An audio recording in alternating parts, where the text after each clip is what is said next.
하나님 말씀 사도행전 7장 30절부터 43절까지 다 같이 읽겠습니다.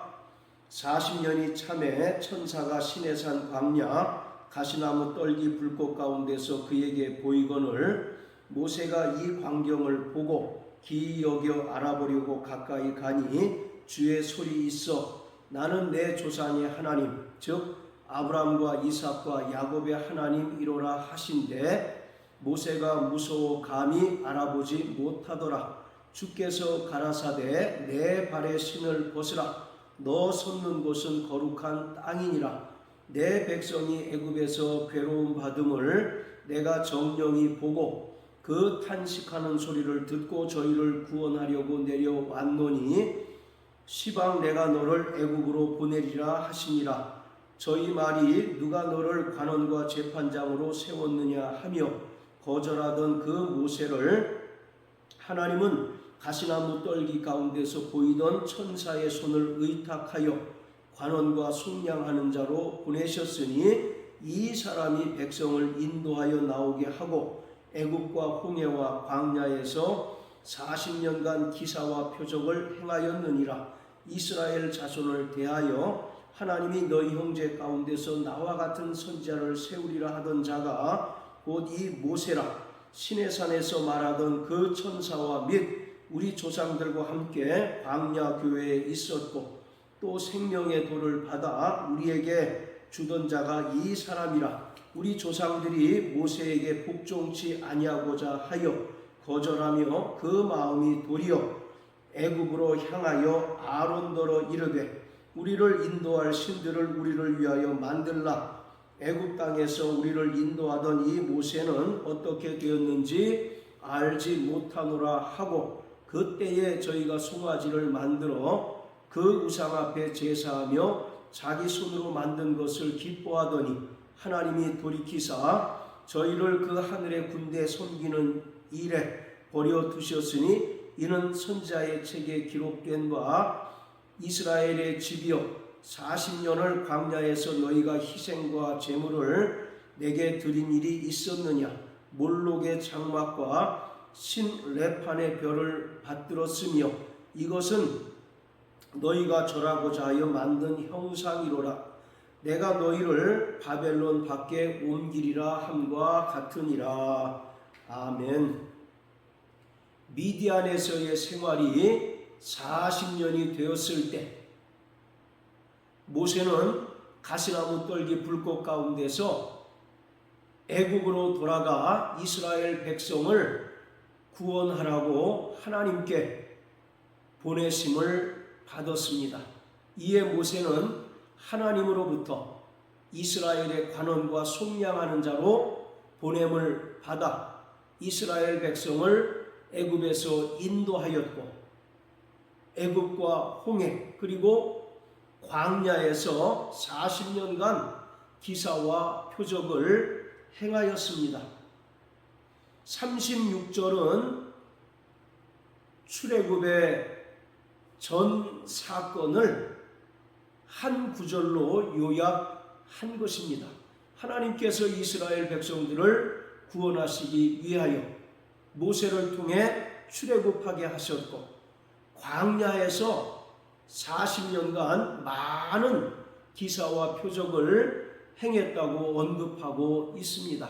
여기서 백성을 인도하다라고 하는 말이 모세가 행했던 그 사역을 단적으로 보여주고 있습니다.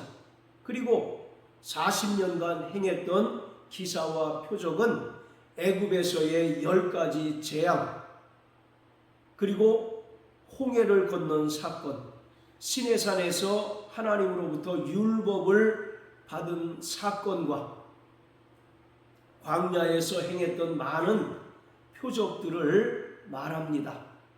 그런데 이러한 기사와 표적을 행한 모세는 자신은 모형일 뿐이고 하나님께서 실상이신 예수를 참 선지자로 보내실 것을 예언하였습니다. 그리고 52절에 보면 의인이 오시리라 이와 같이 말씀하였는데, 이것은 모세를 통해서 예언한 것처럼 나와 같은 선지자가 오실 것이다 라고 하는 그 말이 그대로 성취된 것을 보여주는 것입니다.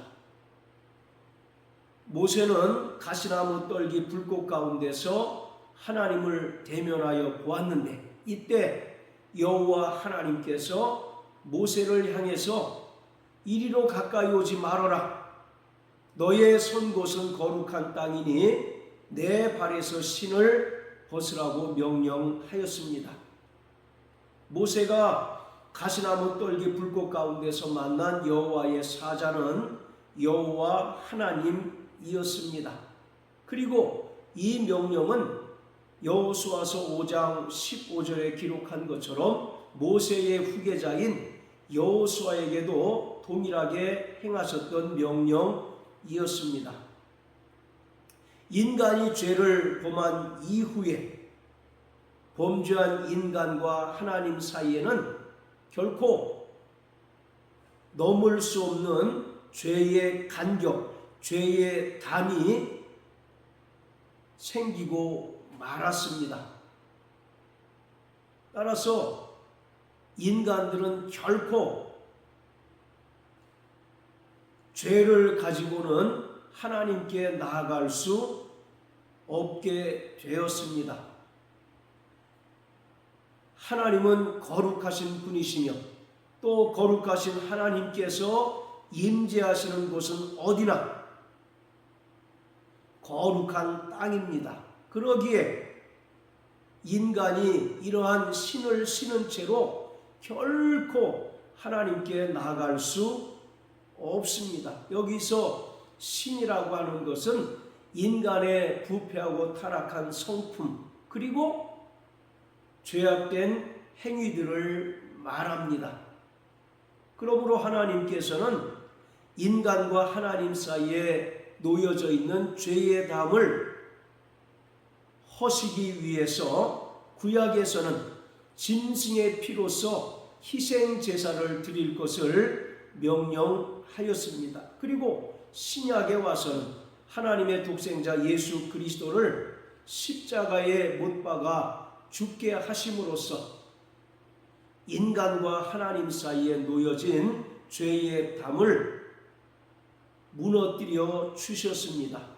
히브리서 10장 19절 20절에 보면 예수님께서 그 육체를 찢으심으로 새롭고 산 길을 여셨다라고 말합니다. 그러면서 휘장은 곧 저의 육체다라고 말합니다.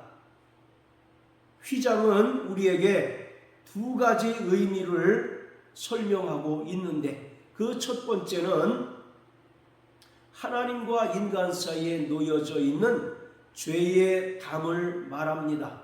이사야서 59장 1절부터 3절까지 보면 하나님의 손이 짧아서 너희를 구원치 못하심도 아니고 하나님의 귀가 둔하셔서 너희 기도를 듣지 못하심이 아니라 하나님과 너희 사이에 죄가 놓였기 때문이다 라고 말씀합니다. 이처럼 성막에서 성소와 지성소 사이에 놓여져 있는 휘장은 곧 죄의 담을 의미합니다. 그리고 또 하나의 의미는 바로 예수 그리스도의 육체를 가리킵니다. 따라서 예수님께서 이 땅에 말씀이 육신이 되어 오셔서 친히 십자가에 못 박히셔서 그 몸을 찢으시고 그 피를 흘리심으로써 죄의 담을 헐어 주셨습니다. 그러므로 누구든지 예수의 피를 힘입어서는 지성소에 들어갈 담력을 얻게 되었고 하나님의 얼굴을 뵙고 또 하나님의 말씀을 들을 수 있게 되었습니다.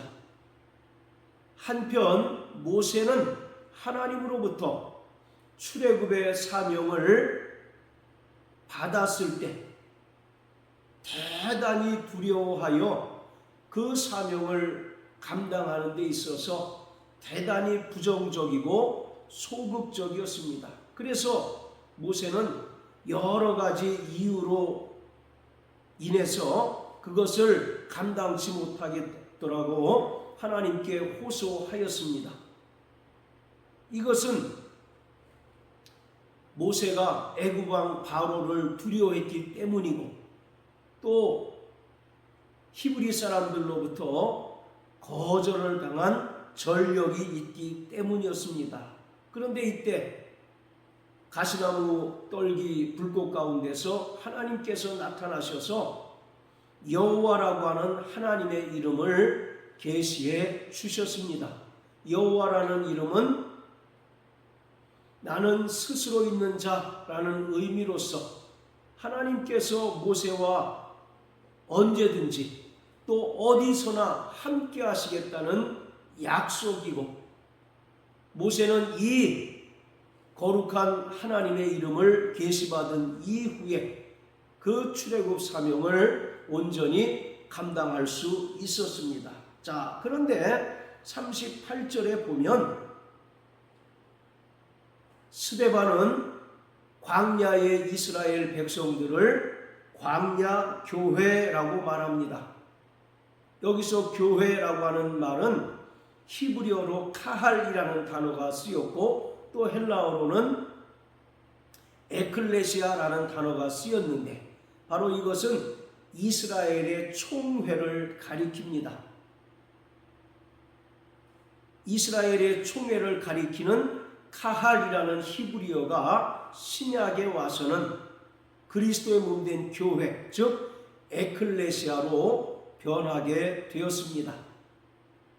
이스라엘 백성들은 광야 40년 동안 언제든지 모세의 성막을 중심으로 모였고 또 성막 중심의 삶을 살게 되었습니다. 자, 그런데 39절부터 보면 하나님의 은혜로 출애굽한 이스라엘 백성들이 광야에 있는 동안 끊임없이 모세를 대적하고 모세를 향하여 원망하고 불평하였던 것을 볼 수가 있습니다. 이것은 결코 모세에게만 국한된 것이 아니라 결국 하나님을 대적하고 하나님을 원망하고 하나님을 불평하는 것이었습니다. 그뿐만 아니라 이스라엘 백성들은 끊임없이 애굽에서의 노예 생활을 회상하고 또 심지어 민수기 14장에서는 새로운 지도자를 선출해서 애굽으로 돌아가려고 하는 시도를 하였습니다. 출애굽기 12장에 보면 하나님께서는 이스라엘 백성들에게 모세를 통해서 명령하기를 1년 된 순양을 잡아서 그 피를 문 좌우 설주와 인방에 바르라고 명령하셨습니다.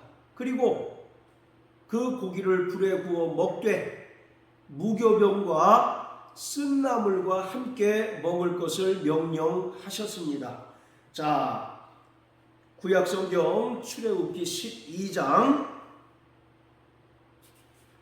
6절부터 11절까지 다 같이 읽겠습니다. 이달 14일까지 간직하였다가 해질 때에 이스라엘 회중이 그 양을 잡고 그 피로 양을 먹을 집 문 좌우 설주와 인방에 바르고 그 밤에 그 고기를 불에 구워 무교병과 쓴나물과 아울러 먹되 난로나 물에 삶아서나 먹지 말고 그 머리와 정강이와 내장을 다 불에 구워 먹고 아침까지 남겨두지 말며 아침까지 남은 것은 곧 소화하라. 너희는 그것을 이렇게 먹을지니 허리에 띠를 띠고 발에 신을 신고 손에 지팡이를 잡고 급히 먹으라. 이것이 여호와의 유월절이니라. 출애굽은 유월절 사건을 통해서 시작이 되었습니다. 그리고 유월절이 지난 그 아침에 이스라엘 백성들이 급히 애굽을 탈출하게 되었는데, 하나님께서는 그 양의 피를 문 좌우설주와 인방에 바르고 그 고기를 불에 구워 먹되 무교병과 쓴 나물과 아울러 먹으라고 말씀하셨습니다.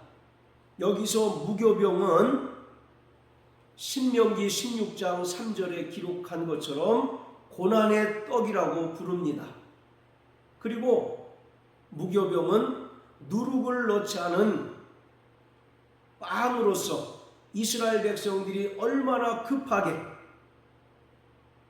애굽에서 탈출하였는가를 보여줍니다. 11절에 보면 허리에 띠를 띠고 발에 신을 신고 손에 지팡이를 잡고 급히 먹으라고 말씀하고 있습니다. 그들은 애굽에서 빨리 탈출해야 했기 때문에 누룩을 넣고 발효할 시간적 여유가 없었습니다. 그래서 발효하지 않은 빵을 먹고 허리에 띠를 띠고 발에 신을 신고 급히 먹을 수밖에 없었던 것입니다.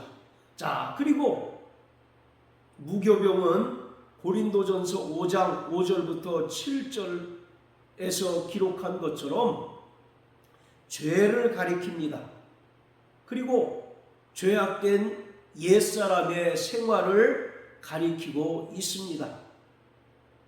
그리고 예수님께서도 사복음서를 통해서 너희는 장로들의 유전을 삼가라고 말씀하시면서 누룩을 주의하라고 말씀하셨어요. 이처럼 누룩이라고 하는 것은 인간의 죄와 또 죄악된 옛사람의 습관이나 생활을 가리킵니다. 자, 그뿐만 아니라 하나님께서는 쓴나물을 먹으라고 말씀하셨는데, 쓴나물은 어떤 종류의 나물인지는 정확하게 알 수는 없지만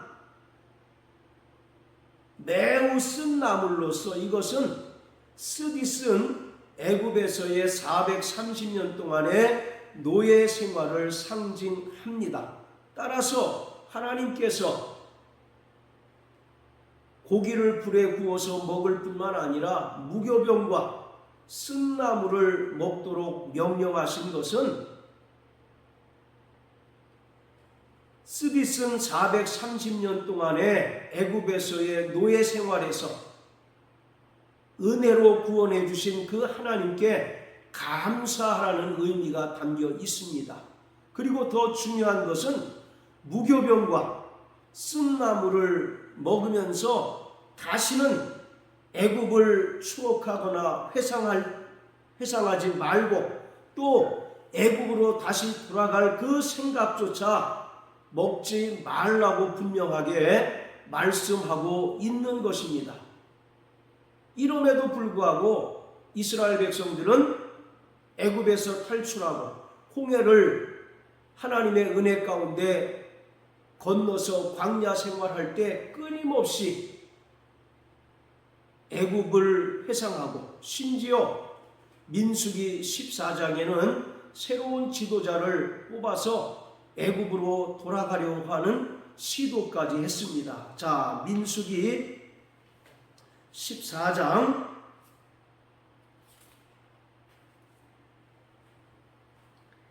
1절부터 4절까지입니다. 온 회중이 소리를 높여 부르짖으며 밤새도록 백성이 곡하였더라. 이스라엘 자손이 다 모세와 아론을 원망하며 온 회중이 그들에게 이르되 우리가 애굽 땅에서 죽었거나 이 광야에서 죽었다면 좋았을 것을 어찌하여 여호와가 우리를 그 땅으로 인도하여 칼에 망하게 하려 하는고. 우리 처자가 사로잡히리니 애굽으로 돌아가는 것이 낫지 아니하랴.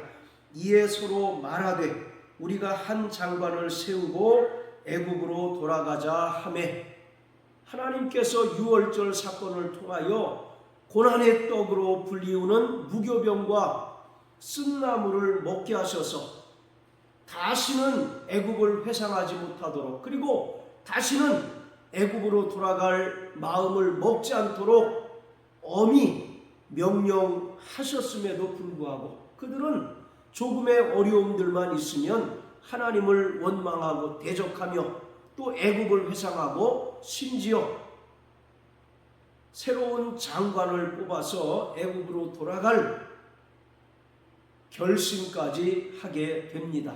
민수기에 보면 이스라엘 백성들이 광야에서 무려 10번이나 하나님을 시험했다라고 말합니다. 여기서 10이라고 하는 숫자는 하나님의 완전 숫자로서 이스라엘 백성들은 끊임없이 광야에서 하나님을 대적하고 또 하나님을 향하여 원망과 불평을 쏟아 놓았다는 것을 알 수가 있습니다.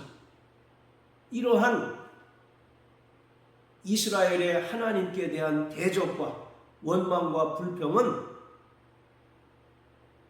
영적인 배도이며 타락인 것입니다. 그리고 이것은 하나님의 구원을 부정하고 은혜의 성령을 욕되게 하는 것으로 이러한 자들은 반드시 하나님께 대하여 심판을 받게 됩니다.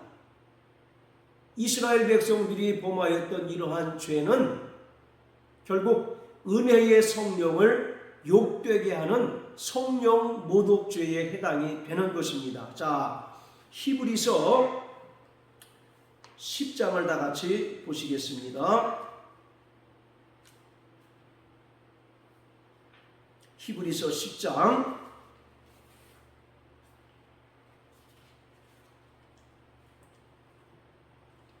26절부터 31절까지 읽겠습니다. 우리가 진리를 아는 지식을 받은 후 짐짓 죄를 범한즉 다시 속죄하는 제사가 없고 오직 무서운 마음으로 심판을 기다리는 것과 대적하는 자를 소멸할 맹렬한 불만 있으리라.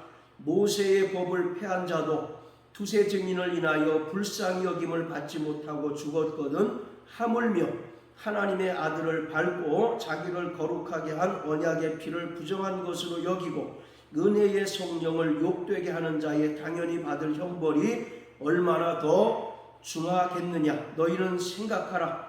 원수 갚는 것이 내게 있으니 내가 갚으리라고 하시고 또다시 주께서 그의 백성을 심판하리라 말씀하신 것을 우리가 아노니 살아계신 하나님의 손에 빠져 들어가는 것이 무서울진저. 진리를 아는 지식을 받은 후 짐짓 죄를 범한즉 다시 속죄하는 죄사가 없다고 말합니다. 즉 예수님의 은혜로 말미암아 구원받은 자가 고의로 죄를 범하게 되면 이것은 타락이고 또 영적인 배도로서 다시 회개가 불가능하다는 것입니다. 모세의 법을 폐한 자도 두세 증인을 인하여 불쌍히 여김을 받지 못하고 죽었거든 하물며 하나님 아들 예수의 보혈을 부정하고 또 은혜의 성령을 욕되게 하는 자는 마땅히 심판을 받아 영원한 사망을 받게 된다는 것입니다. 율법을 범한 자는 하나님께 저주를 당하여 육체적인 죽음을 당하였지만 하나님의 아들을 밟고 예수님의 보혈을 부정한 것으로 여기고 은혜의 성령을 욕되게 하는 자는 심판을 받아서 영원한 사망에 이르게 된다는 것입니다. 따라서 이스라엘 백성들의 이러한 하나님을 대적하고 하나님을 향하여 원망하고 불평한 것은 바로 은혜의 성령을 욕되게 하는 성령 모독, 성령을 회방한 죄에 해당이 됩니다. 그뿐만 아니라 이스라엘 백성들은 광야에 있는 동안 끊임없이 우상 숭배를 자행하고 말았습니다. 그들은 애굽에서 430년 동안의 노예 생활을 청산하고 또 은혜로 애굽에서 탈출하게 하신 하나님께 감사하고 오직 하나님만 경배하고 하나님만 섬겨야 하는 하나님의 백성임에도 불구하고 모세가 시내산에서 40일간 금식하고 내려오지 않자 아론을 내세워서 금송아지 우상을 만들고 이것이 우리를 애굽에서 인도한 신이라 하여 춤추며 뛰놀았습니다. 그뿐만 아니라 그들은 43절에 보면 몰록의 장막과 신레판의 별들을 받들었다라고 말합니다. 여기서 몰록이라고 하는 것은 예루살렘 서남쪽에 있는 몰렉 신전을 말합니다.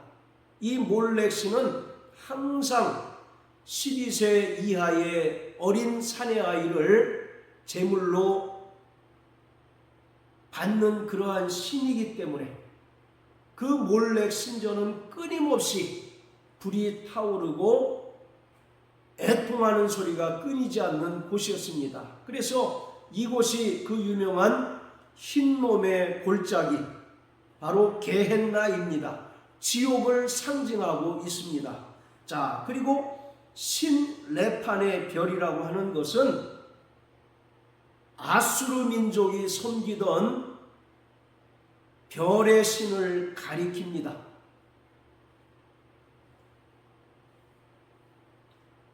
자, 이처럼 이스라엘 백성들은 애굽에서 430년 동안 노예 생활하던 그들을 은혜로 인도하시고 또 하나님의 백성으로 삼으신 하나님을 섬기고 하나님만 경배해야 함에도 불구하고 끊임없이 하나님을 대적하고 원망 불평했을 뿐만 아니라 이방의 우상을 섬기는 죄를 범하게 되었습니다. 그래서 하나님께서는 43절에 보면 내가 너희를 바벨론 밖에 옮기리라 이와 같이 말씀하십니다. 즉 이스라엘 백성들이 하나님만 섬기고 경배해야 함에도 불구하고 이방의 우상들을 섬기고 이방 신들에게 제사를 드림으로써 이스라엘 백성들을 심판함으로써 바벨론의 손에 붙이시겠다는 것입니다. 그래서 실제로 BC 586년도에 갈대아 사람 바벨론을 들어 사용하셔서 하나님은 우상을 숭배하던 이스라엘을 멸망시키고 하나님의 성전을 돌 위에 돌 하나도 남지 않을 만큼 파괴시킨 후에 이스라엘 백성들을 70년간 바벨론에서 포로 생활을 하게 하셨습니다. 하나님께서는 그 은혜로 말미암아 이스라엘 백성들을 애굽의 노예에서 탈출하게 하시고 또 하나님의 백성으로 인도하시고 하나님의 백성으로 삼으셨지만 그들은 끊임없이 하나님을 대적하고 또 애굽을 회상할 뿐만 아니라 이방 우상을 섬기는 죄를 범하고 말았던 것입니다. 이처럼 하나님 은혜로 구원받은 하나님 백성이라 할지라도 그들이 하나님을 대적하고 또 우상을 섬길 때 하나님은 그들을 심판하셔서 이방인들의 손에 붙이심으로 멸망당하게 하시고 또 하나님의 성전이 철저히 파괴되도록 하셨습니다. 예수님의 은혜로 말미암아 죄사함을 받고 또 주님께서 명령하신 침례를 받음으로 거듭난 성도들은 하나님의 자녀요 또 하나님 나라의 시민권을 소유한 하나님 나라 백성이 되었습니다. 이처럼 거듭난 성도들은 죄에 대하여 죽고 의에 대하여 산 자가 되었습니다. 베드로전서 2장 24절의 말씀처럼 예수님께서 친히 나무에 달리셔서 인간의 모든 죄를 담당하시고 죽으심으로 말미암아 구원받은 성도들은 죄에 대하여는 죽은 자요 의에 대하여 산 자가 되었습니다. 그러므로 성도들은 다시는 죄의 종 노릇하지 않아야 합니다. 우리가 과거에 아담 안에 속하여 죄인이었을 때는 극한 방탕에 다름질하던 자들이었고 또 자기의 육체의 정욕에 끌려 살던 자들이었으나 하나님의 은혜로 말미암아 죄사함 받고 또 주님의 명령을 따라 침례를 받음으로 우리가 거듭난 하나님의 자녀가 되었고 예수님의 은혜로 죄에 대하여는 죽고 의에 대하여는 산 자가 되었기에 다시는 죄가 우리를 주장하지 못하도록 해야 하고 다시는 죄의 종 노릇하지 말아야 합니다. 그래서 히브리서 4장에는 너희는 출애굽 때에 너희 조상들과 같이 불순종의 본에 빠지지 말라고 말씀하고 있습니다. 그러므로 구원받은 성도들은 늘 죄에 대하여 예민하고 또 죄에 대하여 경각심을 갖는 자들이 되어야 합니다. 그리고 육체의 정욕에 끌려 사는 것이 아니라 하나님의 영이신 성령으로 인도함을 받아서 몸의 행실을 죽이고 땅에 있는 지체를 죽이며 철저히 성령의 인도하심을 따라 사는 자들이 되어야 합니다. 구원받은 성도들이 살아가는 이 세상은 광야입니다. 유월절 사건을 시작으로 해서 홍해를 건너게 하심으로써 이스라엘 백성들을 구원하신 하나님께서는 이스라엘을 광야 40년 동안 철저히 하나님의 백성으로 연단하고 또 시험하셨습니다. 이스라엘 백성들의 그 광야 40년이 상징하는 것은 결국 구원받은 성도들이 이 땅을 살아가는 삶의 과정을 말하고 있는 것입니다.